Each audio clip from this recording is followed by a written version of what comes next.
Hillary Clinton lashes out at her country's news networks for failing to inform domestic audiences about world events. Well, is the US really losing the information war? And is public funding the solution? This is Inside Story.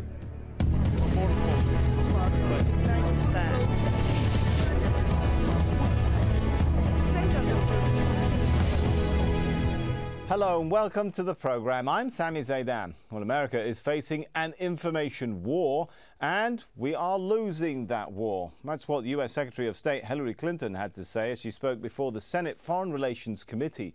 A war, she says, is being won by networks that offer what she described as real news.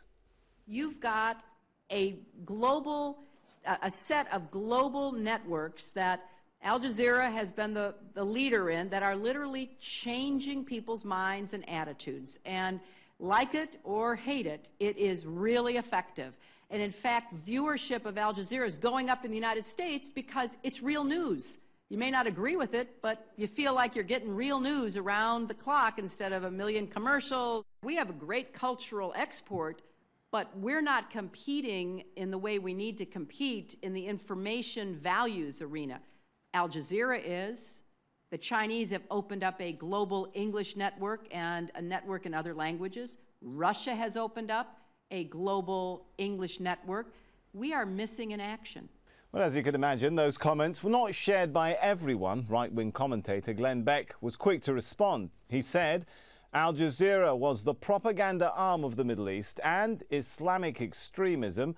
He went on to say, you have the Secretary of State of the United States of America saying you cannot get real news here in America. You can only get it from Al Jazeera. Everybody knows it. Well, this is insanity. Well, for more on this, I'm joined by our three guests now in London. Tom Fenton, former foreign correspondent for CBS and author of Bad News, The Decline of Reporting, The Business of News and the Danger to Us All. Charlie Wolf, a political commentator and broadcaster, and joining us on broadband from Cairo, Abdullah Schleifer. He's a former NBC Cairo bureau chief and now Professor Emeritus of Journalism at the American University of Cairo. Thank you all for joining us. If I could start with Tom, first of all, is there a media war going on? Well, if there's a media war going on, the American networks are absent from the combat to a large extent. Most of the mainstream American broadcasters, as well as the mainstream printed press, really went out of the foreign or international news gathering business a long time ago. Why did you say if there, Tom? Why did you start with if? Sorry, what do you mean? Are you not convinced that there is a media war going on? Well, I'm not sure what war you're talking about. If you're talking about the information war, yes, no question about that. I was thinking about our own domestic market in the United States, which is so poorly served. Well, I mean the one that Secretary of State Hillary Clinton seems to be talking about there in competition with the channels she's mentioned, including Al Jazeera. She's right. I mean, if you compare the impact of Al Jazeera or the impact of Al Hora, the American government-sponsored Arabic news channel, which very few people watch in the Middle East, although, incidentally, after the beginning of these uprisings in the Middle East, it has suddenly increased its viewership. But Al Jazeera is far and away the most important, the one that has had the greatest influence, and the one that has really changed, I think, the degree of political sophistication of the Arab population of the Middle East. It has been partly responsible for what is happening now, simply because it is presenting not government television, not propaganda.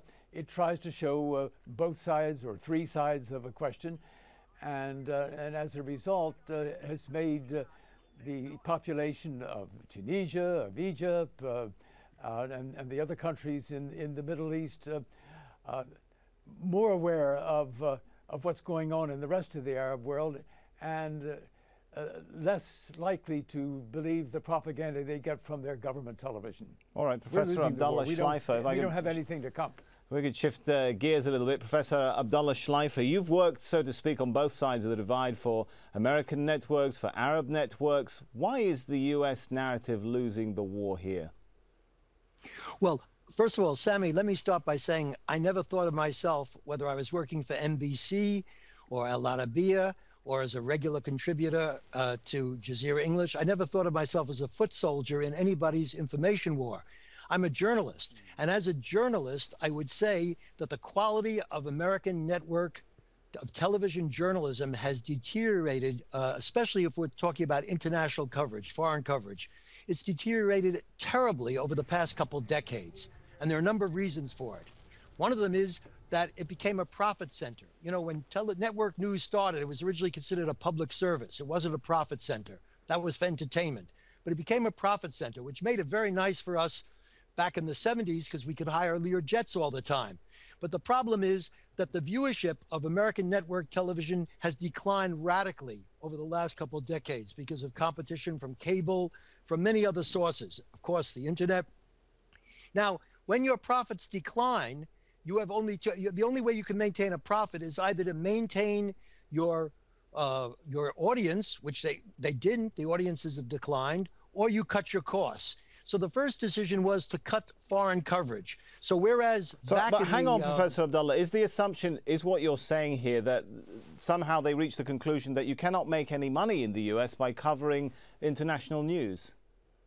Well, what it is that international news is costly, and there's greater interest in, unless there's some extraordinary, some extraordinary incident going on, a sort of full column headline in a newspaper, that type of incident, like the uprising in Egypt or like the tsunami, that generally people are more interested in national news and even local news. So therefore, if the networks have to cut their costs, which is the only way they can sustain their profits, by cutting their cost, they're going to cut their costs by closing down their foreign bureaus, and that's what happened. Okay. Back in the 70s, all the networks maintained bureaus here in Cairo, especially from the mid-70s on. And those bureaus are gone. Right. CNN is the only one that maintains a full bureau. Okay, let's bring in, if we could, Charlie Wolf into this discussion. I think Secretary of State Hillary Clinton mentioned things like too many commercials, too many talking heads, opinion, and we've got what Professor Abdullah Schleifer said, not enough bureaus. Is it the responsibility, or should we blame the media for any loss in American narrative in the world or international war over media? No, actually, I don't think we should. And this is where I was a bit struck by her comments. They seemed a bit disconnected and confused. I can't disagree really to a great extent with my two colleagues. American news is not as foreign-based as it used to be. American news reporting has probably declined in many respects. From, those of us from the old school would probably say. But she was sitting in front of this Senate hearing, Foreign Relations Committee hearing, about budgets for the government. It's the government's job to make their case in the great war of ideas. It's not up to NBC, CBS, or ABC to do that. They're commercial enterprises to serve their audiences in a free and open market. And again, we can debate whether they're doing it correctly or incorrectly, and it's their shareholders who'll either win or lose as to how this is doing. But to sit there and talk about Al Jazeera or the BBC on the world stage and then complain because CBS has commercials or NBC, or funny enough, she was talking about the irony of, she was going on about them having nothing but talking heads, and here we are, 3 talking heads on Al Jazeera, so a bit of irony there. So is there I'm not quite sure what she problem was perhaps getting with at. the commercial model, or the way that the commercial model has evolved in the US, Charlie? Not fully. I agree with, again, what Abdullah was saying about how they're running their business models, and yes, they're now cutting costs to some extent, and it may not have the same public service notion that it may have had back in, say, the 70s or 80s. But that said, we have a free and open press. They are commercial concerns, and people have the right to run their businesses as they see fit. And obviously, their audiences must be attracted to this, or if the audiences really wanted more international news, they'd be doing it. I think to some extent there's a slight cultural difference between those of us living in London where, you know, obviously I watch the BBC and get a lot of foreign news, and I watch Al Jazeera from time to time and Press TV, and the United States, where they're more domesticated models, and people want to know, as I remember from my early radio days, everything is local. All right, if we could go back to Tom once again, but is the drive for opinion also to blame for what's happened within the US network system? Well, it's part of the problem. To have an opinion, you need facts, and of course the problem with American coverage nowadays, and particularly of foreign affairs, there is so little. It is so thin. There's so few facts. So a small amount of factual information is being chewed over again and again by the opinionators of the right and the left. And to go back to what Charlie Wolf said, he's right that Secretary Clinton had somewhat confused the issues, but she was comparing American domestic networks and the coverage that they give the American public, and what is known as public diplomacy, the government's own efforts through the Voice of America, Al Hurrah, or whatever, to present an American point of view to the rest of the world. The basic problem that is facing American broadcast television is that it used to be considered a lost leader. It was your ticket to get a piece of the electromagnetic spectrum of the airways, your frequency. In return, you had to perform a public service, and American networks performed a pretty darn good public service. They had CBS, for example, the network that I worked for many years, had so many foreign correspondents. At one point, they had a full-time foreign correspondent in West Beirut and another full-time foreign correspondent in East Beirut. That was two. Gosh, those were the days, I guess, Tom Fenton. But we're hearing a lot from our guests about confusing the issue here. What is the issue that the U.S. Secretary of State is concerned about? Is she worried about other foreign channels becoming the source of information for Americans when it comes to overseas developments? Or is she worried about other foreign channels beating Americans or American networks in presenting a narrative to the whole world? Well, frankly, I think she really did confuse the issue. She's really worried about her budget. That's why she was talking to Congress. She doesn't want the State Department and its public diplomacy arms to be slashed any more than is necessary. That was the problem. She hit the nail on the head when she talked about the problems of the American networks, but that's not the issue. The real issue for her, of course, was America's voice overseas, and that's not what NBC does, or CBS, or ABC. Right. We do have, however, CNN International, which does a pretty darn good job covering the world, and is available overseas rather widely. Right, let's go to Abdullah Schleifer, we could, in Cairo. When Secretary Clinton said that the U.S. private media can't really fill the gap, was she hinting at the need for perhaps some public funding, a publicly funded television station? How did you read that? Well, you know, right now we've been considering two models. Hillary Clinton's concern, which is for, you know, government stations, I mean, like VOA, El Hora, directly government finance, or the private American. And of course, they're not comparative. But on the other hand, we do have this problem of poor coverage. Now, even CNN International, I would say, was a lot better a number of years ago than it is today. I watch it. It's one of 3 channels I watch all the time in English. And even they have come under commercial pressure. I don't know why. I can understand domestically between CNN and Fox, but even they have sort of turned the news into a sort of quasi-entertainment vehicle, where instead of simply having news bulletins all the time, they have shows all the time.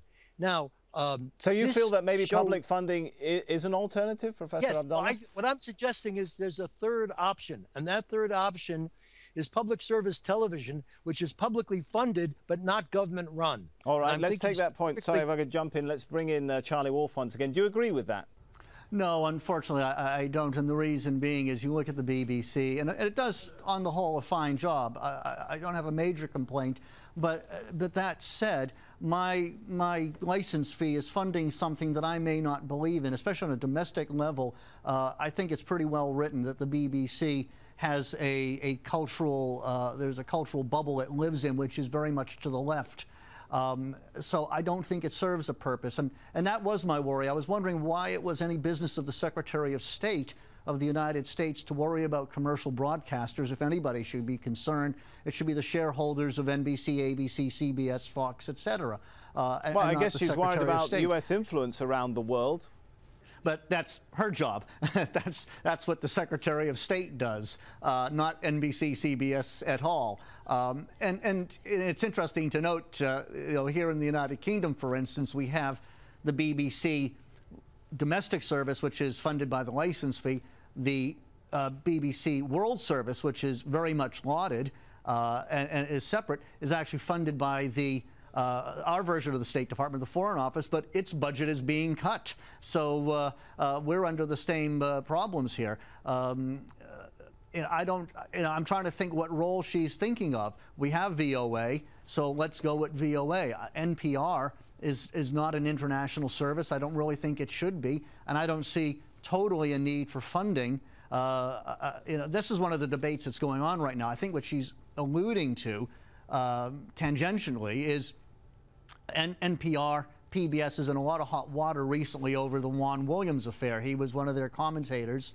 one of their analysts who also appears on Fox News, had made a comment and got fired for this. Meanwhile, there are other commentators or other analysts that make far crazier comments that stay on. The Republicans want to defund NPR, and part of their argument is they don't need the money. The funding only represents about 2–3% of their budget. They make more money from selling Elmo and Big Bird and Sesame Street toys. So I wonder if she's trying to sort of push a bit of an agenda here. Now, some believe there's more to winning any information war than public funding and investing in those foreign resources. Alexander Coburn wrote in Counterpunch magazine, what would the state-subsidized propagandists be able to boast about? Predator raids in Afghanistan, Guantanamo, 30 million on part-time work or jobless in the homeland? America is not the cell it once was, when the economic growth rate was headed up and capitalism seemed capable of delivering on its promises. Let's go to Tom Fenton. Would you agree with that analysis, Tom? I would say that the whole idea of public diplomacy to start with, I think, is very misguided. Facts speak for themselves. Actions speak louder than words. The biggest problem with America's public diplomacy programs is that it's not that they don't know how to deliver the message or they don't know how to package the message. It's the policies themselves, the double standards that America uses quite frequently in dealing with the rest of the world. Of course, we're seeing the problem right now when Arab leaders, long time entrenched, non-democratic regimes that we've been doing business with for years are suddenly being toppled, and we're faced with an embarrassing situation that the people that we're now saying we're undemocratic dictators, yesterday they were our strong allies. It's a problem of public action. It's a problem of American policy. It's not a problem of public diplomacy. It's not a problem of selling it correctly, and that's a great that's the great dilemma in Washington. And I think it's too often seen in terms of advertising rather than in terms of policy. All right, let's go back to Abdullah Schleifer if we could. Professor, so far you seem to be the only person who was convinced that some form of public funding might help here. I think what some of the other guests are saying is that if the goods aren't good enough, public funds for the marketing campaign ain't going to work. Well, BBC, as I said, is still offering I believe, a far better product. I mean, it's true they're having budget cuts, but maybe they could handle them better if they cut down the exorbitant salaries they pay their top executives. But in terms of people in the field, news coverage, Jazeera is another example of public service broadcasting. It is not a privately not a privately owned commercial channel. It is sort of modeled after BBC. The funding comes from official bodies, but it operates with autonomy, which is BBC at its best, Jazeera at its best. I think it's viable. I think it could happen in America, because I do think you can't simply say, well, that's the American enterprise system. The enterprise system, when applied to broadcast journalism, has been catastrophic. And it has led, for bottom line reasons, to simply dissolving serious foreign coverage. It has led to the sort of packaging. We don't have foreign correspondents anymore for bottom line reasons, because a bureau in Washington can pump out more stories. Everything becomes cost analysis. Well, that's not journalism. And I think that, therefore, there has to be another alternative, and it could be precisely, I would disagree with my colleague Tom, by expanding PBS and NPR. Now, I mean, there will always be sniping, you know, at something. So obviously, PBS, I think BBC was so successful that they developed a bit of an arrogance. So maybe they're simply not ready to be cognizant of the fact that they have to be more conscious about not showing their internal political biases, because that's what it's all about. We all carry political baggage with us, but it should not determine what news gets on. That should be all right. Isn't it true, looking at what has happened in the Middle East and looking at how people have heralded Al Jazeera's coverage of it, that there still is a place for what you might call, or what Secretary Clinton called, the old media? What do you think, Abdullah Schleifer? I think there is a place. And even if there's a two-tier system developing, as Tom mentioned, we have a moral obligation as broadcasters or print journalists to provide the best. And I think it's tragic that people now have to settle, and this is even creeping in to Al Jazeera, but nothing like American television. The basic information always came from field reports, where the journalist, the reporter would go out in the field. He had time to shoot a story, to compose a script. And although it certainly would not have the depth of, let's say, a print magazine, it does mean the great audience would see a television report that had drama, but at the same time had 2 or 3 minutes of information. Instead of today. All right. Charlie, do you agree with that? Well, I think Al Jazeera is a unique model, and obviously it's gaining relevance because it has an area of expertise. I'm not going to know the Middle East as well as someone that comes from the Middle East. So right now, when you have Egypt, Tunisia, Libya, etc. going on, then yes, it's the natural to turn to, whereas I don't see Al Jazeera is going to be popping up in the ratings when it comes to the arguments going on over funding in Wisconsin or the next American presidential election, or the primaries that will be coming up in the next 6 months. But, you know, we are living in a smaller world now, and broadcasting is not what it was in the 70s. You didn't need, you know, guys developing film, etc. You can set up Press TV, for instance.